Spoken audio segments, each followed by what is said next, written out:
தொடர்ந்து வாசிக்கிறதான வேத பகுதியை வாசிக்காம இன்றைய நாளுக்கு வாக்குத்தத்த வசனமாக ஒரு சில வசனங்கள் தியானம் செய்துட்டு இருக்கும்போது ஏற்கனவே வாசித்த வேத பகுதியா இருந்தாலும் இன்றைக்கு கர்த்தர் நம்மோடு கூட பேசும்படிக்காக இந்த வேத வசனங்கள்ல இருந்து ஒரு சில வசனங்களை நாம தியானம் செய்ய இருக்கிறோம். லூக்கா எழுதிய சுவிசேஷ புத்தகம் 16ஆம் அதிகாரம் 15ஆவது வசனம். இந்த வசனத்துல இருந்து தான் இன்னைக்கு நம்ம என்ன செய்ய போறோம், தியானம் செய்ய இருக்கிறோம். கர்த்தர் நம்மோடு கூட பேசும்படிக்காக இருக்கிறதான வேத பகுதியாக வேத வசனமாக இருக்கிறது. கர்த்தர் நமக்கு இந்த மாதத்துக்கு வாக்குத்தத்த வசனமாக கூட அவரு கொடுத்ததாக கூட நம்ம எடுத்துக்கொள்ளலாம். வாசிக்கலாம். அவர் அவர்களை நோக்கி, நீங்கள் மனுஷர்கள் முன்பாக உங்களை நீதிமான்களாக காட்டுகிறீர்கள், தேவனோ உங்கள் இருதயங்களை அறிந்திருக்கிறார். மனுஷருக்குள்ளே மேன்மையாக எண்ணப்படுகிறது, தேவனுக்கு முன்பாக அருவருப்பாக இருக்கிறது. அல்லேலூயா. இந்த வசனம் என்ன சொல்லுது? நீங்க மனுஷனுக்கு முன்னாடி என்ன செய்றீங்க, உங்களை நீதிமானா காட்டுறதுக்கு முயற்சி பண்றீங்க. என்ன செய்றீங்க? நீதிமான், நான் நல்லவன் சொல்லி காட்டுறதுக்காக என்ன செய்றீங்க, முயற்சி பண்றீங்க. அப்படி நீங்க முயற்சி பண்றது தவறு. ஏன்னா வசனம் சொல்றது மனுஷனுக்கு மேன்மையாக எண்ணப்படுகிறது, தேவனுக்கு முன்பாக எப்படி இருக்கான், அருவருப்பாக இருக்கிறது சொல்லி பாருங்க. காரணம், நம்முடைய வாழ்க்கையில நாம மேன்மையா நினைக்கிறதெல்லாம் கடவுள் என்ன செய்யறாரா, அதை அருவருக்கிறார். நம்ம என்ன செய்யறோம், அநேக மனுஷனுக்கு முன்னாடி நம்ம நல்லவன் சொல்லி காட்டுறதுக்கு, நீதிமான் என்று காட்டுறதுக்கு, பரிசுத்தவான் காட்டுறதுக்கு நம்ம என்ன செய்யறோம், அநேக உபாய தந்திரங்களை கடைபிடிச்சு என்ன செய்யறோம், அப்படி செய்யறோம். அது மனுஷனுக்கு முன்னாடி எப்படி இருக்குது, பெருமையா இருக்குது. மனசுக்கு முன்னாடி இருக்குது பெருமையா புகழ்ச்சியா இருக்குது. ஆனா அது கடவுளுடைய பார்வை எப்படி இருக்கான், அருவருப்பா இருக்குதான். நம்ம நடிக்கிறோம் சொல்லி என்ன சொல்றாங்க, சொல்ல வருகிறார். ஏன்னு சொன்னா, தேவனோ உங்கள் இருதயங்களை அறிந்திருக்கிறார். கடவுள் என்ன செய்றாரு, இருதயங்களை அறிந்திருக்கிறார். ஆகையினால நம்ம நடிக்கிறோமா இல்ல உண்மையாகவே இருக்கிறோமான்னு சொல்லி கடவுள் என்ன செய்றாரு, நன்றாக பார்க்கிறாரு. இன்றைக்கு நாம் பார்க்க இருக்கிறதான தலைப்பு, தேவன் என்ன செய்றாரு, இருதயங்களை அறிந்திருக்கிறார். கடவுள் என்ன செய்றாரு, அதுதான் நமக்கு வாக்குத்தத்தம். இந்த மாசத்துல கடவுள் நமக்கு கொடுக்குற வசனம் என்னது, இருதயங்களை அறிந்திருக்கிறவர். கடவுள் எப்படிப்பட்டவர்பா, இருதயங்களை அறிந்திருக்கிறவர். கடவுளுக்கு முன்னாடி எதையுமே நம்ம என்ன செய்ய முடியாது, மறைக்கவே முடியாது. கடவுளுக்கு முன்னாடி அப்பா அம்மாவுக்கு முன்னாடி என்ன செய்யலாம், மறைச்சிடலாம். புருஷனுக்கு முன்னாடி மனைவிக்கு முன்னாடி என்ன செய்யலாம், மறைச்சிடலாம். ஆனா கடவுளுக்கு முன்னாடி என்ன செய்ய முடியாதான், மறைக்க முடியாது. ஏன்னா இருதயத்தை என்ன செய்யறாரு அவரு, பார்க்க இருதயங்களை அவர் அறிந்திருக்கிறார். நம்ம மனசுல என்ன இருக்கு சொல்லி கடவுளுக்கு தெரியும். ஐயோ நான் கஷ்டப்படுறேனே, கடவுளுக்கு தெரியலையேன்னு சொல்லி நம்ம செய்ய முடியாது, சொல்ல முடியாது. எல்லாவற்றையும் என்ன செய்யற கடவுளே பார்த்துட்டே இருக்கு. நம்ம இருதயத்தில் இருக்கிறான கஷ்டம், வேதனை, நஷ்டம், இழப்பு, காயங்கள் எல்லாவற்றையும் கடவுளை செய்றாரு, பார்க்கிறார். அவருக்கு மறைவானது ஒண்ணுமே கிடையாது. கதவை மூடிட்டோம்னாக்கா நமக்கு என்ன செய்யாது, உள்ள இருக்கிறது வெளியில இருக்கவங்களுக்கு சரி. ஆனா கடவுளுக்கு கதவு மூடினாலும் ஒண்ணுதான், கதவு மூடாட்டி ஒண்ணுதான். கடவுளுக்கு என்ன செய்யும், எல்லாமே தெரியும். நம்முடைய மனசை இந்த சரீரம் சேர்ந்து மறைச்சிருச்சு. அதனால நமக்கு தெரியல மனசுக்குள்ள என்ன காயம் இருக்கு, கஷ்டம் இருக்கு, வேதனை இருக்குன்னு சொல்லி. ஆனா கடவுளுக்கு என்ன கிடையாது, அப்படி கிடையாது. எல்லாவற்றையும் பார்க்கக்கூடியவராகவே இருக்கிறார். அவர் கண்ணுக்கு மறைவா என்ன கிடையாது, எதுவுமே கிடையாது. மறைக்கிறதுக்கு எதுவுமே கிடையாது. எல்லாவற்றையும் பார்க்கக்கூடியவர் தான் நம்முடைய தேவன். நம்ம என்ன செய்யலாம், ஐயோ இந்த கடவுளுக்கு கண்ணுல போல இருக்கு, என் கஷ்டத்தை மட்டும் கடவுள் தெரிஞ்சுக்கவே மாட்டாரு அப்படின்னு நம்ம சில வேளைகள் நினைக்கிறோம். அப்படி நினைக்கவே தேவையில்லை. ஏன்னா அவருக்கு மறைவா எதுவுமே இல்லை. அப்படி நினைச்சிருந்தா என்ன செய்யற, நம்ம அநேக நேரங்கள்ல கடவுள் பார்க்கலன்னு நினைச்சுக்கிட்டு என்ன செய்யறோம், அநேக நேரங்கள்ல நம்மளை நாமளே நீதிமான் போல காமிச்சுக்கிறோம், நல்லவங்க போல காமிச்சுக்கிறோம். நம்ம பேசுற பேச்சுல நீதிமான் போல, நல்லவங்க போல, நம்ம போட்டிருக்க ட்ரெஸ்ல, நம்முடைய கிரியையில, நம்ம பேச்சுல, நம்ம பார்வையில எல்லாம் எப்படி செய்யறோம், வெளிப்பிரகாரமான ஒரு நல்லவன் போல என்ன செய்யறோம், அநேக நேரங்கள்ல நடக்கிறோம். அதை கடவுள் பார்த்துட்டு சொல்றாரு, மனுஷனுக்கு முன்னாடி என்ன செய்யறா, நீ நல்லவன் வேஷ போடலாம், ஆனா கடவுள் முன்னாடி போட முடியாது. எப்படி இருக்கான், அருவருப்பா இருக்குதான். அருவருப்பான ஒரு செயலாக இருக்குன்னு சொல்லி வசனம் சொல்லுகிறது. மேன்மையாக எண்ணப்படுவது, மனுஷனுக்குள்ளே மேன்மையாக எண்ணப்படுவது தேவனுக்கு முன்பாக அருவருப்பாக இருக்கு. ஏன் அப்படின்னா காரணம், இருதயத்தை கர்த்தர் என்ன செய்றாரு, பார்க்கிறாரு. நாம என்ன செய்யறோம், மற்றவங்க நம்ம அசிங்கப்படக்கூடாது, மற்றவங்க நம்ம கேவலப்படக்கூடாது, மற்றவங்க பார்த்து என்ன நினைப்பாங்க நம்ம பார்த்து நம்மளை குறிச்சு என்ன நினைப்பாங்க அப்படின்னு நினைச்சிட்டு நம்ம என்ன செய்யறோம், அநேக நேரங்கள்ல மற்றவங்க சமாதானப்படுத்த, மற்றவங்க நல்ல பேர் வாங்குறதுக்கு அவங்களுக்கு என்ன செய்யணும், அவங்களுக்கு பிடிச்ச மாதிரி நடக்க பார்க்கிறோம். ஆனா கடவுள் சொல்றாரு, நீ அப்படி நடிக்காத. ஏன்னா இருதயத்தை அவர் பார்க்கிறார், பார்த்துட்டு அருவருக்கிறாராம். நம்ம அநேக நேரங்கள்ல கர்த்தவர் நம்மை அருவருக்கத்தக்கதாக நம்ம நடந்து கொள்கிறோம். அநேக நேரம் நம்ம எப்படி நடக்கிறோம், கடவுள் என்னை பார்த்து அருவருக்கிற மாதிரி நான் நடந்துக்கிறேன். அநேக நேரங்கள்ல என் பொருளை யாரும் தொடக்கூடாது, நான் தான் உயர்ந்தவன், நான் தான் படிச்சவன் சொல்லி என்ன செய்யலாம், மேன்மையா அதை எண்ணுகிறோம். ஆனா கடவுளுக்கு முன்னாடி என்ன கிடையாது, அப்படி எதுவுமே மேன்மையானது எதுவுமே கிடையாது. கடவுள் மாதிரி மனுஷனுக்கு மேன்மையா இருக்கிறதுலாம் அருவருப்பாக இருக்குது. நல்ல வேஷம் போட்டா கடவுள் செய்வாரு, ஈஸியா கண்டுபிடிச்சிருவாரு. வசனம் சொல்லுது, இருதயத்தை என்ன செய்யறாராம், அறிந்திருக்கிறார் சொல்லி.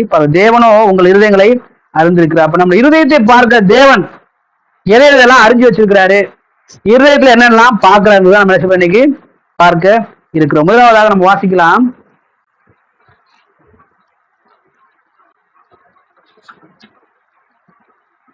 தேவனுக்கு மறைவாக ஒன்றுமே இல்லை. அந்த சராசரி படைத்துதான் தேவன் தான் நம்முடைய தேவன். வானம், பூமி, மிருகம், பறவை, மனிதன், அப்புறம் இதுல இருக்கிறதான மரம், செடி, கொடி, மீன் வகைகள், பறவைகள் சொல்லி நிறைய இருக்கு இல்லையா. பூமியில எல்லாத்தையும் உண்டாக்குனது யார் தான், கடவுள் தான். மனுஷனையும் உண்டாக்குனது யார் தான், கடவுள் தான். அதனால அவருக்கு மறைவா எதுவும் இல்லைன்னு சொல்லி பாக்குறோம். அநேகரை நம்ம நினைச்சுக்கிறோம், நம்ம சூழ்நிலை கடவுள் அறிய மாட்டாரு, நமக்கு என்ன தேவைன்னு சொல்லி கடவுளுக்கு தெரியல அப்படின்னு சொல்லி நம்ம நினைச்சோம். நம்முடைய அறியாமையை கூட நம்ம என்ன செய்யறான், மறந்து போயிடும். ஆனா கடவுளை செய்யறான், எல்லாவற்றையும் நம்முடைய சூழ்நிலையை அறிவாரு, நம்முடைய தேவைகள் தான் சொல்லி அறிவாரு, நம்முடைய அறியாமையை அறிவாரு. நம்மகிட்ட என்ன உண்மையான விசுவாசம் இருக்கா, உண்மை இருக்குதா, பரிசுத்தம் இருக்கா, எல்லாத்தையுமே கடவுளை செய்யறாரு, அறிகிறாரு. இப்ப அவங்க கூட பேசிட்டே இருக்கிறேன், என்ன செய்யறேன், இப்ப நானு பேசிக்கிட்டே இருக்கிறேன், நீங்க என்ன செய்றீங்க, கேட்டுட்டே இருக்கிறீங்க. ஆனா உங்க மனசு எங்க இருக்கு சொல்லி எனக்கு தெரியாது. உங்க மனசு இங்க இருக்குதா, இல்ல வேற எங்கேயாவது வீட்டுல சமைச்சு வச்சதுல இருக்குதா, இல்ல வேலைக்கு போனமே அதுல இருக்குதா, எதுல இருக்கு எனக்கு தெரியாது. ஆனா கடவுள் செய்றாரா, இருதயத்தை அறிவார். அவருக்கு மறைவா ஒண்ணுமே எதுவுமே கிடையாது, எல்லாத்தையும் கடவுள் செய்வாரு, அறிவார். அப்படிப்பட்டதான் அறிகிறதான தேவனை குறித்து நம்ம இங்க பார்க்க இருக்கிறோம். முதலாவதாக பார்க்கும்போது, கர்த்தர் நீதிமான் வழியை அறிந்திருக்கிறார்.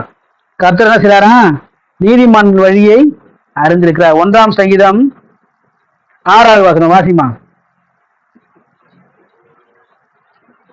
சங்கீதம் 1:6. கர்த்தர் நீதிமான்களின் வழியை அறிந்திருக்கிறார், துன்மார்க்கரின் வழியோ அழியும்.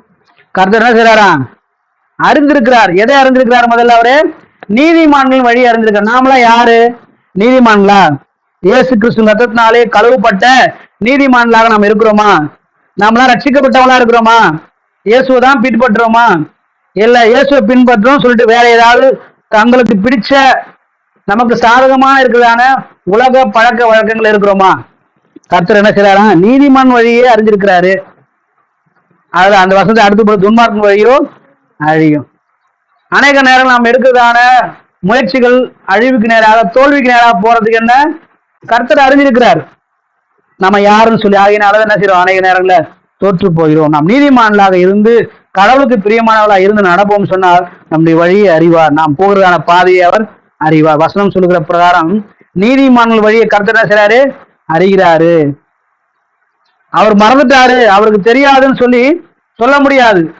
கர்த்தர் என்ன செய்யறான், தனக்குரியதான, தன்னை பின்பற்றுகிறதான, தன்னை நேசிக்கிறதான அந்த மனிதனாகிய நீதிமானை கர்த்தர் அறிந்திருக்கிறார். அறிந்து அந்த வாழ்க்கை என்ன செய்யறாரு, பாதுகாக்கிறார். பாதுகாத்து கொண்டு அவனுடைய வாழ்க்கையில சமாதானத்தையும் அவனுக்கு தருகிறார். நீதிமான் 7 தடவை விழுந்தாலும் செய்வாங்க, எழுந்திருப்பான். ஏன்னா கர்த்தர் அவன் வழியை அறிந்திருக்கிறார். நீதிமான் எத்தனை தவறி விழுந்தாலும் எழுந்திருப்பான். எழுந்திருக்கிறவனா யாரு, நீதிமான். தவறு செஞ்சுட்டு விழுந்துட்டு, தவறு செய்யறோம், பாவம் செஞ்சுட்டு கீழே விழுந்துட்டோம், ஒரு கடவுள் பிரியமில்லாத ஒரு காரியத்தை நம்ம செய்துட்டு கீழே விழுந்துட்டோம், எழுந்திருக்கவே முடியல, நம்ம யாரு கிடையாது, நீதிமான் கிடையாது. நீதிமானா இருப்போம்னா என்ன செய்யணும், திரும்ப மறுபடியுமாக எழுந்து கடவுளுக்காக சாட்சியாக வரும். அநேக நேரங்கள்ல சோதனைகள் வரும்போது, சோதிக்கப்படும் பொழுது நம்ம என்ன செஞ்சிடும், நீதிமானை போல நம்ம வாழாம நம்ம சுய முயற்சியை, நம்ம சுய பலனை, நம்முடைய சுய சிந்தனையை நாம சிந்தித்து செயல்படும் பொழுது சோர்ந்து போயிடும், தோல்விக்கு நேராக போயிடும், அந்த சோதனையை சகிக்க முடியாமல் போயிடும். சோதனையை சகிக்கும்படிக்கான பலனை நாம் பெற்றுக்கொள்ள வேண்டும் சொன்னால் நாம் எப்படி இருக்கணும்? நீதிமானாக இருக்கும். நீதிமான் வேத வசனங்களை கேட்டு வேத வசனங்களை வாசித்து வசனத்தின்படி ஆண்டவர் சொல்கிற வார்த்தையின்படி நடப்பான். அவனுடைய வழியை கர்த்தர் அறிந்திருக்கிறதுனாலே அவனுக்கு கீழே விழுந்தாலும் அவன் எழுந்திருப்பான். துன்மார்க்கு அப்படி இல்லாம என்ன செய்வான்? அவன் அழிந்து போவான்னு சொல்லி வேத வசனம் சொல்லுது. ஆக நம்முடைய வழியை கர்த்தர் என்ன செய்வார்? அவரு அறிவார். நாம் போகிற பாதையை கர்த்தர் அறிவார். கடவுள் தெரியாம ஒரு பாதையில் நம்ம என்ன செய்ய முடியாது, எங்கேயும் போக முடியாது. இங்க இருந்து அந்த மெயின் ரோடுக்கு போனா ஒரே வழிதான் இருக்கு. அந்த ஒரு வழியில போனாதான் போவேன். நான் வேற வழியில போவேன்னு சொல்லி போனாலும் அதையும் என்ன செய்ய கடவுளே பார்ப்பார். நம்ம போற பாதை சரியான பாதையா, இல்ல முள்ளுள்ள பாதையா, கரடுமுடான பாதையா, நீதியான பாதையா, உத்தமமான பாதையா, பரிசுத்தமாக வாழ்றோமா, தவறாம ஜெபம் பண்றோமா, தவறாம பதில் படிக்கிறோமா, அதெல்லாம் கர்த்தர் என்ன செய்றாரு? அது நம்ம பாதையை கர்த்தர் அறிவார். நீதிமான் பாதையை அறிகிறவர், துன்மார்க்கின் வழியை என்ன செய்கிறவர்? அறிவர். ஆகிய நம்முடைய வழியை அவர் அறிந்திருக்கிறார் என்பதை நாம் என்ன செய்யணும்? நினைவில் கொள்ள வேண்டும். கர்த்தருக்கு மறைவாக என்ன செய்ய முடியாது? ஒன்றையும் செய்ய முடியாது. அவருக்கு மறைவானது எதுவுமே கிடையாது. இரண்டாவது வாசிக்கும் பொழுது உத்தமர்களின் நாட்களை கர்த்தர் அறிவார். 37ஆம் சங்கீதம் 18ஆம் வசனம் சொல்லியிருக்கு. உத்தமர்களின் உண்மையா நடக்கக்கூடிய நாட்கள் அது என்ன செய்யறான்? கர்த்தர் அறிவார் சொல்லி வசனம் போடும். வாசிமா. அறிந்திருக்கிறார். அல்லேலூயா. அவனோட சுதந்திரம் எப்படி இருக்குமா? எந்தெந்த அவங்களுக்கு புரியுதான பங்கு என்ன செய்யும்? எந்தெந்த யாரு? உத்தமமா நடக்கிறவங்க.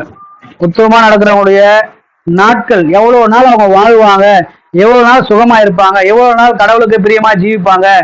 நாட்கள் சொல்லி சொல்லும்போது அது என்ன செய்யுது? வருடங்களையும் கணக்கிடும். ஒரு வருடத்துல மாதங்கள் இருக்கிற மாதிரி நாட்கள் என்ன செய்யுது? இருக்கு. நாட்கள் சொல்லி சொல்லும்போது அது மாதத்திலையும் சேரும், வருடத்திலையும் வந்து சேரும். அப்ப உத்தமமா இருக்கிறவங்களுடைய நாட்களை கர்த்தர் எண்ணுகிறாராம், அறிந்திருக்கிறாராம். நம்ம உண்மையா இருப்போம் சொன்னா நம்முடைய ஆயுசு நாட்களையும் என்ன செய்யற கர்த்தர் கூட்டி தருவார். நம்முடைய ஆயுசு நாட்களையும் என்ன செய்வார்? அவரு கூட்டி தருவார். அது மாத்திரம் அவனுடைய சந்ததிக்கும், அவருடைய பிள்ளைகளுக்கும், அவருடைய வருங்காலங்களுக்கும் என்ன செய்வார்? ஆண்டவரு ஆசீர்வாதத்தை கட்டளை. அவர்களையும் அவர் வந்து கண்காணிப்பார், அவர்களையும் அவர் பாதுகாப்பார். அவரோட நாட்டிலையும் கர்த்தர் என்ன செய்றாரு? அறிந்திருக்கு. நம்முடைய வாழ்க்கையானது நீதி உள்ளதாக, நீதிமானாக நாம் இருக்கிறோமா? உத்தமமா இருக்கிறோமா? உத்தமமா இருந்தா அப்படின்னு உத்தமர்களாக நடப்போம் சொன்னா நம்முடைய நாட்களையும் கர்த்தர் அறிந்திருக்கிறார். மறைவானது அல்ல. அல்லேலூயா. நீதிமான் வழியை கர்த்தர் அறிந்திருக்கிறார். உத்தமமாய் நடக்கக்கூடிய நாட்களையும் கர்த்தர் அறிந்திருக்கிறார். மூன்றாவதாக பார்ப்போம், யோசனையை அறிகிறாராம். என்ன செய்றாரு? மனிதனுடைய யோசனை.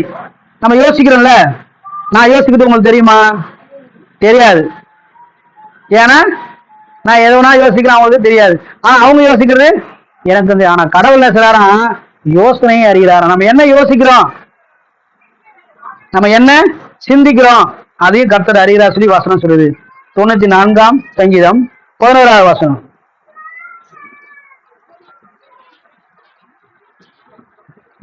இந்த வசனங்கள்லாம் நோட் பண்ணி வச்சுக்கிறீங்களா? எல்லாம் மறந்து காத்துல போயிடும். ஏன்னா பிசாசு என்ன செஞ்சிருவான்? வந்து எடுத்து போட்டுருவான். வழியில விதைக்கப்பட்ட வசனம் போல ஆகாயத்து பறவைகள் வந்து என்ன செய்யுமா? எடுத்து போட்டுருவான். அது போல எடுத்து போட்டுருவான். வாசிக்கலாம். 94ஆம் சங்கீதம் 11ஆவது வசனம். மனுஷனுடைய யோசனைகள் வீண் என்று கர்த்தர் அறிந்திருக்கிறார்.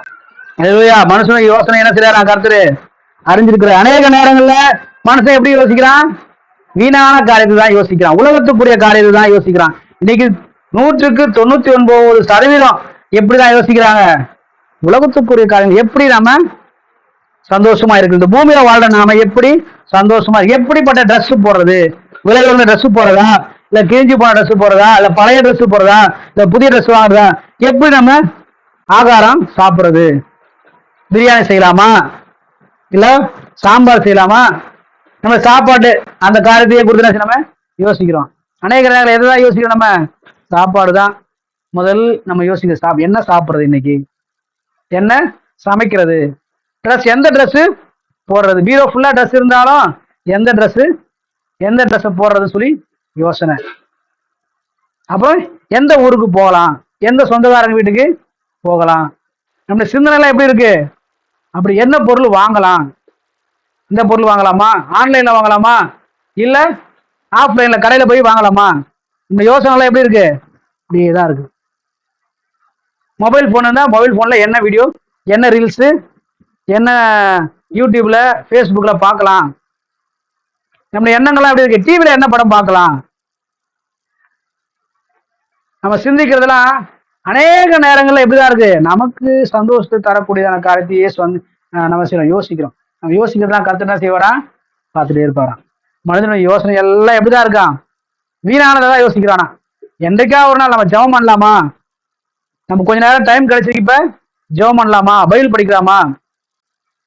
இன்றைய நாள்ல இருந்து எப்படி இருக்கும், இந்த வீட்டு வந்து திறந்துதான் இருக்கும். எப்படி இருக்கும், டெய்லி வந்து என்ன செய்யலாம், நீங்க ஜெபம் பண்ணலாம். ஜெபம் பண்ணலாமா, டெய்லி வந்து ஜெபம் பண்ணலாம். யாரும் உங்களை என்ன செய்ய மாட்டாங்க, கேட்க மாட்டாங்க. ஏன்னா அவங்க வீடு வேற வீடு என்ன செய்ட்டாங்க, அங்க பக்கத்துல போயிட்டாங்க. இது என்ன விடுவோம், காலியா தான் இருக்கும். நீங்க வந்து என்ன செய்யணும், ஜெபம் தான் பண்ணணும். என்ன செய்யணும், ஜெபம் தான் பண்ணணும். அதுக்கு நேரம் இருக்கா, அப்படி யோசிக்கிறோமா நம்ம, நம்ம வேற மாதிரி யோசிப்போம். அதுதான் ஆண்டவர் சொல்றாரு, நம்முடைய சிந்தனை எப்படி இருக்கான், மனுஷனுடைய சிந்தனை எல்லாம் வீணான சிந்தனையா தான் இருக்குது. அதையும் கர்த்தர் என்ன செய்யறாரு, அறிகிறார். கடவுளுக்குரிய காரியங்கள் நம்ம சிந்திக்கிறோமா, ஜெபம் பண்றதுக்கு நம்ம நேரத்தை செலவிடுறோமா, வேதம் வாசிக்கிறதுக்கு நம்ம நேரத்தை செலவிடுறோமா, மற்றவங்களுக்கு இயேசுவின் அன்பை சொல்றதுக்கு என்னைக்காக நம்ம முயற்சி பண்றோமா, யாருக்காவது வீட்டுக்கு போய் வியாதியா இருக்கிறவங்களுக்காக கண்ணீரோடு கூட ஜெபிக்கிறோமா, அதெல்லாம் நம்ம சிந்தனை இருக்கா, அதை நம்ம சிந்திச்சு பார்க்கணும்.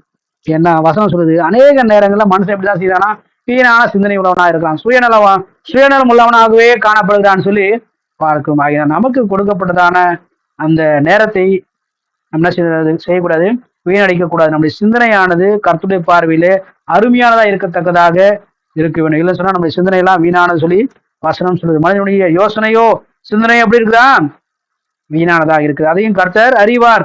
கடவுளுக்கு எல்லாம் தெரியாது, கடவுளுக்கு எல்லாம் தெரியாதுன்னு நம்ம சொல்ல முடியாது. அது என்ன செய்யறாரு, கடவுளே அறிஞ்சிருக்கிறார் சொல்லி வசனம் சொல்லுது.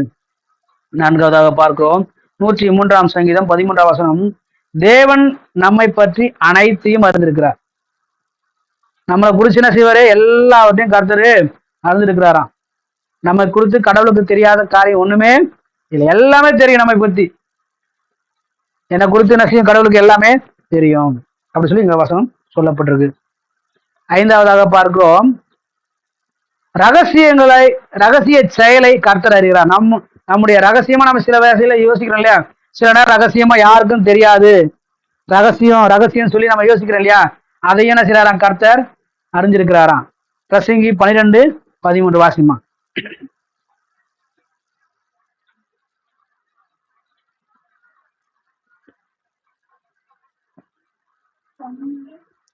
13. காரியத்தின் கடைத்தொகையை கேட்போமாக, தேவனுக்கு பயந்து அவர் கற்பனைகளை கைக்கொள், எல்லா மனுஷன் மேலும் விழுந்த கடமை இதுவே. 13 வாசிச்ச 12 வாசி. என் மகனே, இவைகளின் நாளை புத்தி அடைவாயாக. அநேக புத்தகங்களை உண்டு பண்ணுவதற்கு முடிவில்லை, அதிக படிப்பு உடலுக்கு இருக்கு. ஒரே நிமிஷம் வசனம் மாற்றி சொல்லிக்கிறேன்.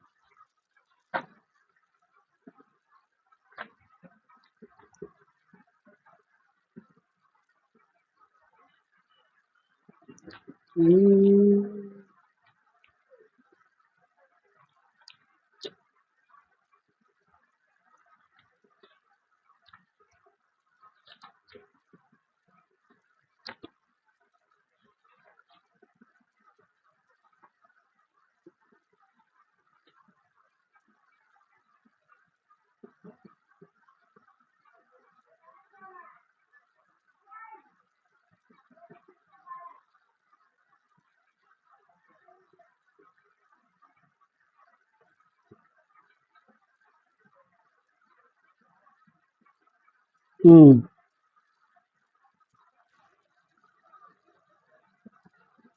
14 வசனம், ஒவ்வொரு கிரியும் அந்த அந்த அந்தரங்கமான ஒவ்வொரு காரியத்தையும் நன்மையானாலும் தீமையானாலும் தேவன் நியாயத்திலே கொண்டு வருவார். அல்லேலூயா. ஒவ்வொரு கிரியையும், நம்முடைய எல்லா விதமான கிரியையும் என்ன செய்வார் கர்த்தர், நம்முடைய ரகசியமா செய்யறோம் இல்லையா, யாருக்கும் தெரியலன்னு சொல்லி நம்ம செய்யறோம் இல்லையா, நம்முடைய செயல் எல்லாவற்றையும் என்ன செய்யறான், வெளியரங்கமா கர்த்தர் கொண்டு வருவார். நியாய தீர்ப்புல என்ன செய்வார், கர்த்தர் கொண்டு வருவார். ரகசிய செயலா இருந்தாலும் சரி, வெளிப்படையான செயலா இருந்தாலும் சரி, அதையும் கர்த்தர் அறிந்திருக்கிறாருங்க பார்க்கும். இந்த வாழ்க்கையில அநேக நேரங்களா சரி யாரும் பார்க்கல அப்படின்னு நினைச்சுக்கிறோம். ஆனா ஒரு நாள் வரும், என்ன வரும், ஒரு நாள் நியாய தீர்ப்பு நாள் ஒரு நாள் வரும். வரும்போது என்ன செய்வாங்க, நியாய தீர்ப்புல வரும்போது நாம ரகசியமா வச்சிருந்த காரியத்தையும் என்ன செய்வாங்க, வெளிப்படுத்துவார். ஆகையினால கர்த்தருக்கு மறைவானது ஒன்றுமே இல்லை, எல்லாவற்றையும் கர்த்தர் என்ன செய்யறாராம், அறிகிறார். அவர் அது மாத்திரமே தம்மை நம்புகிற அனைவரையும் கர்த்தர் அறிவார். யாரெல்லாம் கடவுளை நம்புறாங்க, யாரெல்லாம் கடவுளை நம்பல, உண்மையாகவே கர்த்தரை நம்புகிறவங்க யாரு, இல்ல மேலோட்டமாக மற்றவங்க பார்வைக்காக தன்னை கடவுளை நம்பக்கூடியவங்கன்னு சொல்லி காண்பிக்கக்கூடியவங்க யாரு அப்படி சொல்லி அதுவும் கடவுளுக்கு தெரியும் சொல்லி நாமும் 1:7 வாசிக்கிறோம். கடைசியா வாசிக்கும் போது நாம் ஜெபிக்கும் முன்னாடியே நம்ம ஜெபம் பண்ண போறோம் இல்லையா, அதுக்கு முன்னாடியே நம்முடைய தேவை என்னன்னு சொல்லி கர்த்தர் அறிவார் சொல்லி மத்தேயு 6:8 வாசிக்கிறோம். நம்முடைய தேவை என்னன்னு சொல்லி கர்த்தர் சிலராம் அறிந்திருக்கிறார். ஆகையினால நம்ம ஜெபிக்கிறதுக்கு முன்னாடியே நம்முடைய தேவை என்னன்னு சொல்லி கர்த்தர் அறிகிறார் சொல்லி வசனம் சொல்லி, ஆகினால் நம்முடைய வாழ்க்கையில நாம கடவுள் இதெல்லாம் பார்க்கல, கடவுளுக்கு இதெல்லாம் தெரியாது அப்படின்னு நம்ம என்ன செய்யக்கூடாது, ஒரு நாளும் நினைக்கவே கூடாது. ஏன்னா எல்லாத்தையும் கடவுள் சிலராம் அறிகிறாரு, அறிந்து கொண்டு இருக்கிறாரு, பார்க்கிறாரு. கடவுளுக்கு மறைவான எதுவுமே இல்லை. அப்ப நாம் நம்முடைய வாழ்க்கையில அமையல அப்படி இருக்கணும். வெளிப்பிரகாரமாக மாத்திரமில்ல, உள்ளான மனுஷனும் இப்படிதான் இருக்கணும். கடவுளுக்கு பிரியமானவனாக, கடவுள் விரும்புகிற பிரகாரமாக நாம நடந்து கொள்ள வேண்டும். கர்த்தர் என்னை பார்க்கிறார், ஒவ்வொரு நாளும் ஒவ்வொரு நேரமும் கர்த்தர் என்னை பார்க்கிறார்களான எண்ணத்தோடு கூட கவனமாய் நாம் நடக்க வேண்டும். அல்லேலூயா. நம்முடைய வாழ்க்கையில அநேக நேரம் யாரும் என்னை பார்க்கல, என்னை யாரும் கண்காணிக்கலன்னு சொல்லி நம்ம கதவை மூடிட்டு நம்ம செய்தாலும் சரி, இல்ல கதவை திறந்து வச்சுட்டு துணிகரமா நம்ம செயல்பட்டாலும் சரி, அதையும் கடவுள் செய்றாரு பார்க்கிறார். நம்முடைய சூழ்நிலையை பார்க்கிறார், நம்முடைய சூழ்நிலையை பார்க்கிறாரு. அது மாத்திரம் நம்முடைய இருதயத்தை கர்த்தர் என்ன செய்றாராம் பார்க்க. வசனம் சொல்லுகிறது, தேவன் உங்களை இருதயங்களை என்ன செய்றாரு அறிந்திருக்கிறார் சொல்லி வாக்குத்தத்த வசனத்தின்படி இருதயத்தை அறிகிறார். அவர் பார்க்கிறவர் மாத்திரம், எல்லா காரியங்களும் பார்க்கிறவர் மாத்திரம் இல்ல, நம்ம இருதயத்தையும் என்ன செய்றாரு அவரு பார்க்கிறார். எப்படி இருதயத்தை பார்க்கிறாருன்னா, எல்லா இருதயங்களையும் கர்த்தர் என்ன செய்றாரு அவரு பார்க்கிறார். ஒரு இருதயமும் கடவுளுக்கு முன்னாடி என்ன செய்யல, மறைவாக இல்ல. இருதயங்களை சோதித்து அறிகிறார் சொல்லி வசனம் சொல்லுது. அது மாத்திரம் இல்ல, இருதயங்களின் செம்மையானது என்னது, இருதயத்தின் செய்கை என்னது, இருதயத்துல என்ன செய்யறாங்க அதையும் பார்க்கிறாரு. நம்ம சிந்திக்கிற எந்த காரியத்தையும் என்ன செய்யணும், கடவுளுக்கு முன்னாடி நம்ம ஏமாற்ற முடியாது. நம்ம ஏமாற்றினாலும் அதையும் கர்த்தர் அறிகிறார். இருதயங்களை அவர் என்ன செய்யற ஆராய்ந்து அறிகிறாரு. அறிஞ்சு இருதயங்கள் என்ன செய்யறாரு அவரு பார்க்கிறார் சொல்லி வசனம் சொல்லி 1 நாளாகவும் 28:9 வாசிக்கலாம் அந்த வசனத்தை. 1 நாளாகவும் 28:9.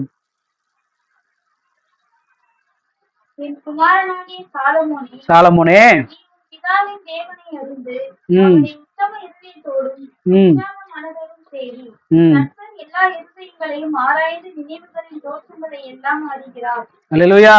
எப்படி அறிகிறாரு? இருதயங்களை ஆராய்ந்து நினைவு தோற்றம் எல்லாவற்றையும் என்ன செய்றாராம் கர்த்தர் அறிகிறார். நம்ம அநேக நேரங்கள் நம்ம என் மனசுல இருக்கிறதுலாம் யாருக்கும் தெரியாது, என் மனசுல இருக்கிறதுலாம் யாருக்கும் தெரியாது, நான் யாரையும் என்ன செய்ய மாட்டேன், காட்ட விட மாட்டேன் நம்ம நினைச்சிருக்கலாம். ஆனா வசனம் சொல்லுது, இருதயங்களின் தோற்றத்தையும் என்ன செய்றாரு அவரு நித்தம் அறிகிறார். அவர் கர்த்தர் எல்லா இருதயங்களையும் ஆராய்ந்து நினைவுகளின் தோற்றத்தையும் என்ன செய்றாரு அவரு அறிஞ்சிருக்கிறார். அவருக்கு மறைவானது என்ன ஒன்றும் கிடையாது. பெரிய ஞானி சாலமோன். யாரு பெரிய ஞானி? அவனுக்கு முன்னாடி எப்படிப்பட்ட ஞானி இருந்ததில்ல, அதுக்கப்புறம் அவனுக்கு பின்பம் யாருன்னு கிடையாது, அவ்வளவு பெரிய ஞானி கிடையாது. அப்படிப்பட்ட ஞானியுடைய இருதயத்தையும் கர்த்தர் என்ன செய்றாரு அறிந்திருக்கிற. வசனத்தின் பிரகாரமாக நம்ம இருதயத்தை கர்த்தர் அறிவார்.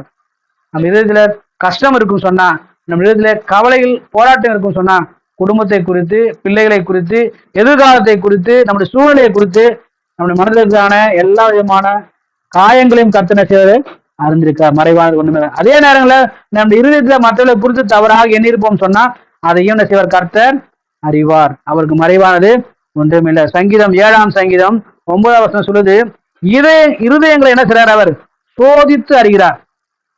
என்ன செய்றாரு சோதித்து அறிகிறார். 7-9 வாசிமா. துன்மார்க்கனுடைய பொல்லாங்கை ஒழிய கொள்ளும், நீதிமானை ஸ்திரப்படுத்துவீராக.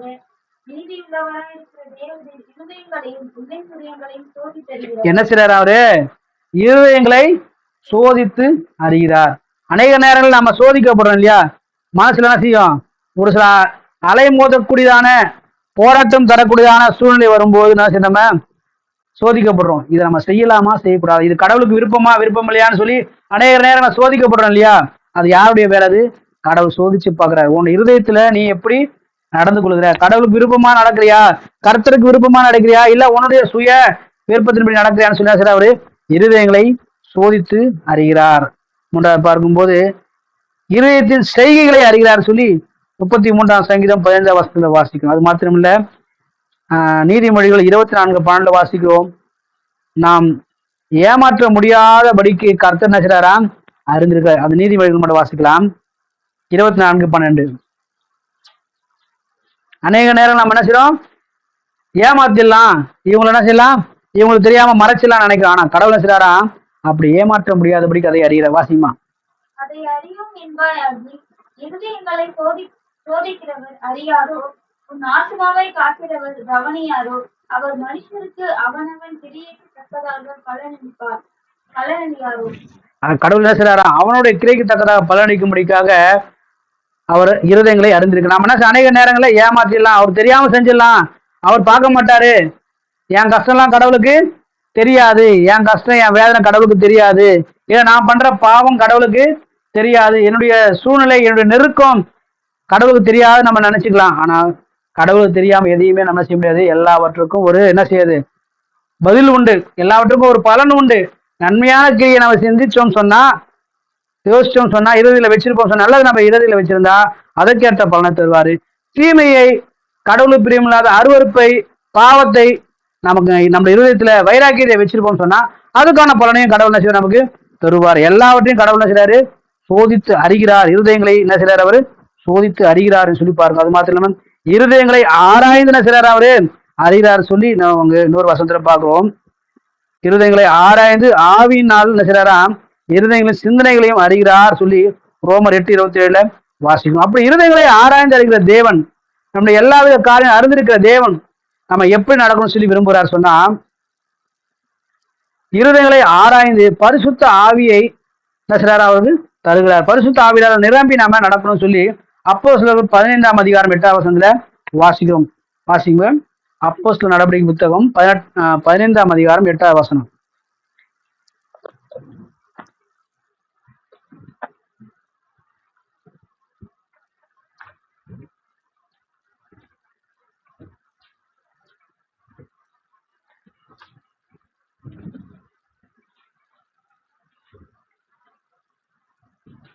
இருதயங்களை அறிந்திருக்கிற தேவன் நமக்கு பரிசுத்த ஆவி தந்தருளினது போல அவளுக்கும் தந்தருளி அவர்களை குறித்து சாட்சி கொடுத்தார். நமக்கு என்ன செய்றாராம், நம்ம இருதயங்களை அறிந்திருக்கிற தேவன் நமக்கு என்ன தராரு, பரிசுத்த ஆவியை தருகிறார். எதற்காக, பரிசுத்தமாய் ஜீவிக்கும்படிக்காக, பரிசுத்தமாய் கடவுளுக்கு சாட்சியாக வாழும்படிக்காக பரிசுத்த ஆவியை தந்திருக்கிறார். இந்த இடத்துல சொல்லப்பட்டது புறஜாதி மக்களுக்கு பரிசுத்த ஆவியானவரே, புறஜாதி மக்களுக்கு ரட்சிப்பு கிடையாதுன்னு சொல்லி நினைச்சிட்டு இருந்தாங்க. ஆனா அந்த இடத்துல சொல்லப்பட்ட வசனத்தின்படி புறஜாதி மக்களுக்கும் என்ன செய்யறாராம், கடவுள் ரட்சிப்பை தந்திருக்கிறார். புறஜாதி மக்களுக்கும் பரிசுத்த ஆவியானவரை என்ன செய்றாரு, தருகிறார் என்று இங்கு சொல்லப்பட்டிருக்கு. ஆகினாலே நம்முடைய வாழ்க்கையிலே கூட கடவுள் என்ன செய்யறாராம், நம்முடைய இருதயத்திலே பரிசுத்த ஆவினால் நிரம்பி நடக்கணும்னு சொல்லி கடவுள் பரிசுத்த ஆவியானவரை நமக்கு தந்திருக்கிறார். நாம் பரிசுத்த ஆவினால் நிரம்பி நம் இருதயத்தை பரிசுத்த ஆவினால் நிரப்பி நாம் என்ன செய்யணும், கடவுளுக்கு பிரியமாய் வாழ வேண்டும். நம்ம இருதயத்திலே பரிசுத்த ஆவியானவர் இருக்கிறாரா இல்லையா என்பதை கர்த்தர் என்ன செய்வாரு, இருதயங்களை ஆராய்ந்து அறிகிற கர்த்தர் அதை கண்டு கொள்வார், அறிந்து கொள்வார். ஆகினாலே நாம் கடவுளுக்கு பிரியமாக ஆவியினால நிரப்பப்பட்டு பரிசுத்த ஆவியினால் நிரப்பப்பட்டு நாம வாழ வேண்டும் என்று சொல்லி கர்த்தர் விரும்புகிறார். அது மாத்திரம் இல்ல, இருதயங்களை கிழித்து தேவனிடம் நாம திரும்பணும். அநேக நேரங்களில் நம்ம இருதயம் எப்படி இருக்கு, ஒரு சில காரியங்களால, பாவத்தினால, சாபத்தினாலே மூடப்பட்டு இருக்கிறது. உலக காரியங்கள்னால, ஒரு சில லௌகீக சந்தோஷத்தினால, கவலையினால என்ன செஞ்சிருக்கு, இருதயம்லாம் மூடி கதவு போட்டு பூட்டி வச்சிருக்கு. அப்படிப்பட்ட இருதயத்தை என்ன செய்யறாராம், கர்த்தர் கிழித்து தேவனும் திரும்புங்கள் என்று சொல்லி சொல்லுகிறதாக யோவேல் 2:13 வாசிக்கிறோம். அது மாத்திரமல்ல, இருதயங்களை கர்த்தர் என்ன செய்யறான், சந்தோஷத்தினால் நிரப்புவார்.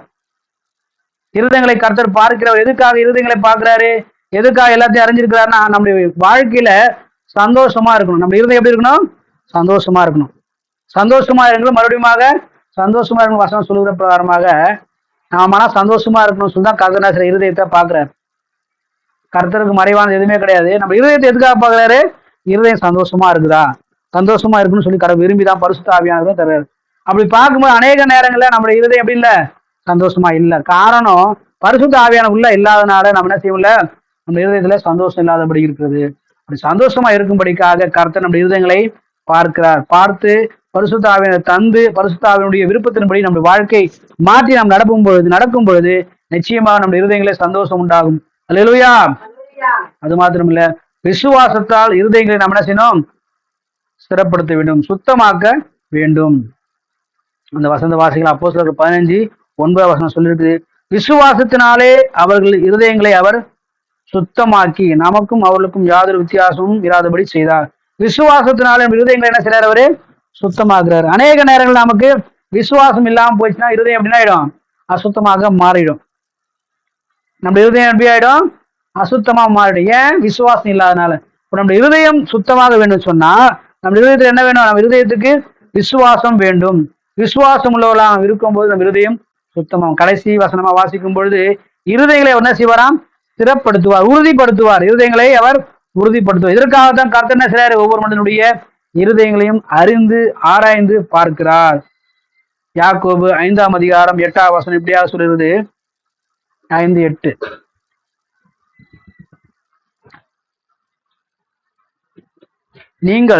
நீங்களும் நீடிய பொறுமையோடு இருந்து உங்கள் இருதயங்களை ஸ்திரப்படுத்துங்கள், கர்த்தர் வருகை சமீபமா இருக்குது. கர்த்தருடைய வருகை எப்படி இருக்கு?